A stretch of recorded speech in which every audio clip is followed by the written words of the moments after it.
ውሳኔ ከወሰንኩት ማለት ነው አንቺን ለመተው ውሳኔ ከወሰንኩት ማለት ነው ድጋሚ ያኔ አይን ማያ አታይም በጅራሽ ማለት ነው ወደ መጣውበት ለመመለስ ወስኛለሁ አይ ፍቅር መቀበል አትፈልጊም ሰው ከኔ ጋር ያኔ ደስተኛ ለመሆን አትፈልጊም ከኔ ጋር ሰው ሲሆን አትፈልጊም እሺ ምንድነው የምትፈልጊው አንተ ራስህ ትፈልጋለህ ላይ ደስተኛ መሆን አልችልም አምሮ ደግሞ ቢኖርሽ ኖሮ የሰው ላይ ሄደሽ ፊጣጥም ነበር አስጀመር ምን አይነት ልብና ይምሮልሽ እኔ እንደዚህ መናገር ምንጭው ምንም ነው እኮ ማንገናኝ ታውቂያለሽ አንቺ ያለሽበት መንገድ ትክክል ነው አዎ እኔ ትክክል ነኝ መላክ ነው እሷ ብቻ ትክክል ወዶ መለየት ቢመርም ልቅመሰ ከእንግዲህ ውለታን አልጠብቅም ከሰም ብቻ ቀርቦ ጉርሻ ልምዱን ባልኩራራበትም ሰው ራቀኝ ብሎ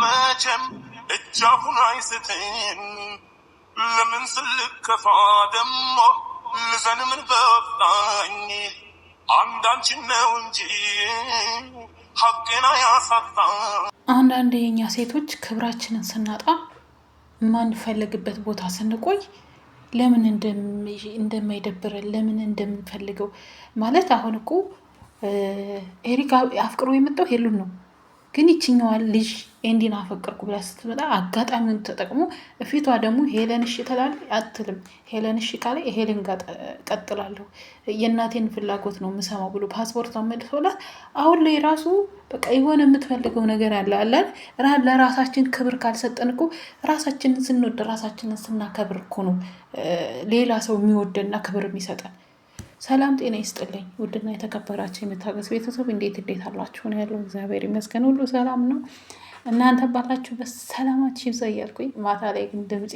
ቀነስ አድርጌ እንደዚህ እንዳሁኑ እየጮክ አይደለምና ያው አልተመቸኝም የመዳም ቅመም ስለሆንኩ ነው ውዶች ይቅርታ እያልኩኝ ሰብስክራይብ ላይክ የምታደርጉ እጅግ አድርጌ አመሰግናለሁ ሰብስክራይብ ያደረጋችሁኝ ቤተሰቡ ነው ሰብስክራይብ ያደረጋችሁ ላይክ ያደረጋችሁ አበረታቱ ውድ ቤተሰቦቼ ማለት ነው እንግዲህ ዛሬ በኤሪክ እና በሄሉ መካከል ያለውን ነገር እያያችሁ ነው ውድ ቤተሰቦቼ ኤሪክ በቃ እንደ እንትን የተጠቀመው ማለት ነው እና ይችኛዋ ልጅ ግን ኤንዲና ፍቅራ የመጣችው ልጅ ትክክል ናት ወይ ሄሉ ትክክል ናት ብዬ ነው የማስበው ለምን በእኔ ቦታ ቢሆን እንደ አማራጭ ማንም ሰው እንዲጠቀምብኝ አልፈልግም አሁን እኮ እንደ አማራጭ ነው ያዛት ኤሪክ ትላንት ወደ ራሱ አልፈልግም በቃ እናቴ ያለችኝ ነው እናቴ ያለ ሄሉ ሌላ ሴት አልፈልግም ብላለች ስትባለ ራሱ ምንድነው ያለችው እናቴ ስለማታቀኝ ነው በሂደት ተወደኝ ይሆናል ነው ያለችው ገባችሁ አይደለ አፍቅራ የመጣችው እንዴት ነው እዚህ ጋር ደግሞ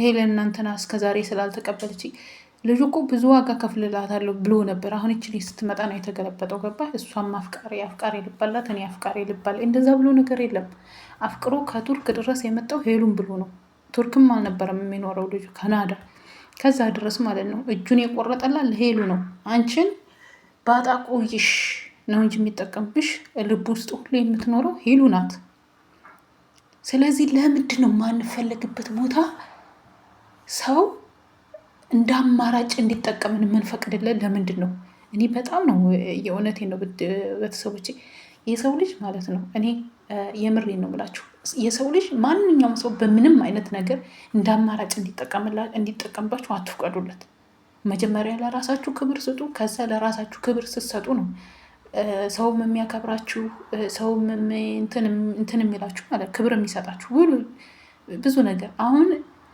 ሄሉ የምትለው ነገር ትክክል ነው እንደ አማራጭ እንድትጠቀምብኝ አልፈልግም ልክ ናት ቶሎ ለምን አልተቀበለችው መልስ አልሰጠችውም ልክ ናት እኔ ልክ ናት ነው የምለው በእኔ አስተሳሰብ የሁላችንም አስተሳሰብ ይለያያል ለምን ብትሉ ሄሉ ይሄ ልጅ ከሌላ ሀገር ነው ስለምንነቱ ስለማንነቱ አታውቅም ስለሱ በደንብ ማጥናት አለባት ይሄ ህይወት የሚባል ነገር ነው በዛ አጋጣሚ እያጣናች እያለ ደህና እየሄዱ እያለ እቺ ልጅ መጣ ኤንዲና ፈቅራለሁ ብላ መጣ ተቀብሏት አንቺ ከኔ ጋር ትወዳደሪያለሽ አንቺ እና እኔ እኩል አይደለም ትላለች አንቺ አፍቃሪ ልብ ስለሆንሽ ለዝም ብለሽ አማራጭ ጎዳና አለ አይደል አንዳንድ ሰው በአማራጭ ለመክበር የሚፈልጉ ሀብታም ለመሆን የሚፈልጉ ብዙ ሰዎች አሉ።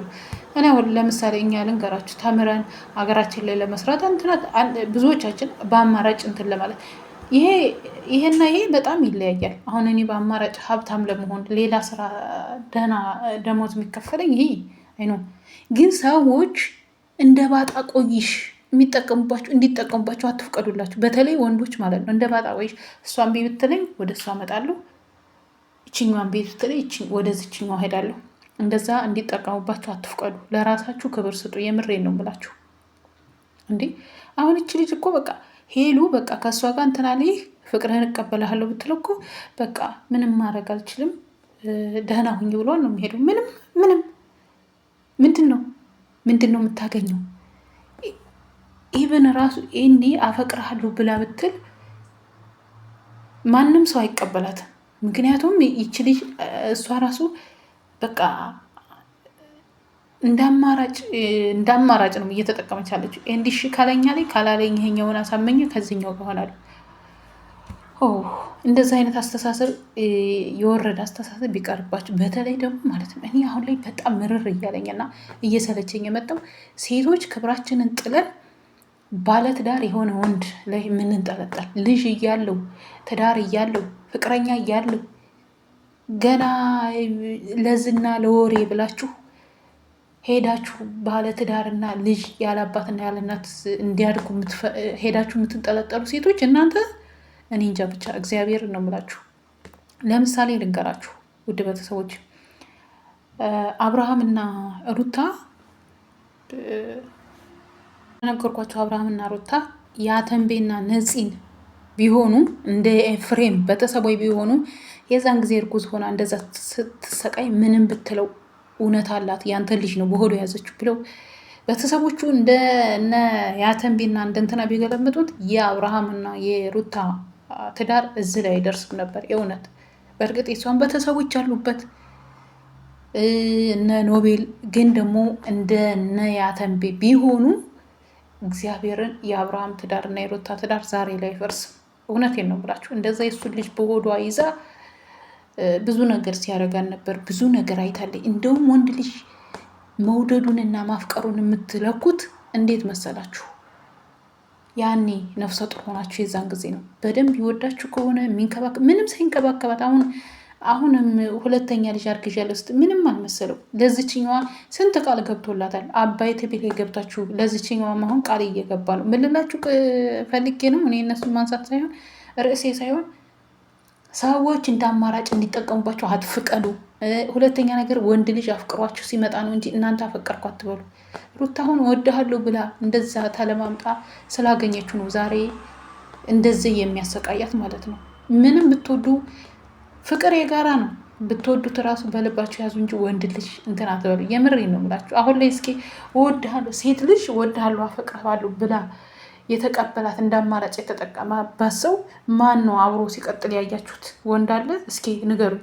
ወንድ ልጅ ግን ተወደዳችሁ ካፈቀራችሁ ምንም ወደደም ጠለም ስለሚወዳችሁ ስለሚያፈቅራችሁ የግዴታ እንትን ይላችኋል።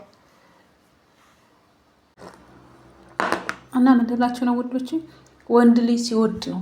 ሳይወዳችሁ እናንተ ወዳለሁ ብላችሁ ከገባችሁ ለጊዜው ሊመስላችሁ ይችላል፣ ግን መጨረሻው አያምርም። ወንድ ልጅ አፍቅሯችሁ ወዷችሁ ሲሆን ነው ኑሮ የሚያምረው ትዳሩም የሚቆየው ማለት ነው።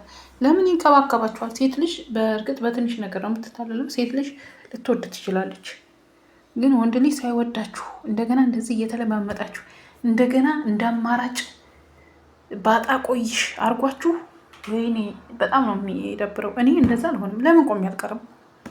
ለራሴ ለክብሬ ክብር ሰጥቼ እንትን ስል ነው እንጂ እና የምልላችሁን አሁን ይች ልጅ ትክክል አይደለችም። እኔ ሄሉ 100% ትክክል ናት። ምክንያቱም አንደኛ እያጠናችሁ ነው፣ ሁለተኛ ደግሞ እንደ አማራጭ እንዲጠቀምባት አትፈልግም። ለራሷ ክብር ስላላት ማለት ነው። ሰው እንደዚህ ነገር ባታደርጉ መልካም ነው እላለሁ። ውድ ቤተሰቦቼ እናንተም ሀሳብ አስተያየታችሁን ስጡ። ይሄ የኔ ሀሳብ ነው። እናንተም ሀሳብ አስተያየታችሁን ስጡ በኮሜንት ማለት ነው። የኔ ውድ ቤተሰቦች በሌላ ቪዲዮ እስከምንገናኝ ሰላማችሁ ብዝት ትርፍ ይበል። ሀገራችን ኢትዮጵያ፣ ዓለምን በሙሉ እግዚአብሔር አምላክ ሰላሙን አምጥቶ ያረጋጋልን። እኛም በስደት ያለነው ለሀገራችን ያብቃን። ጅማሯችንን ሳይሆን ፍጻሜያችንን ያሳምርልን እላችኋለሁ። ውድ ቤተሰቦቼ እወዳችኋለሁ።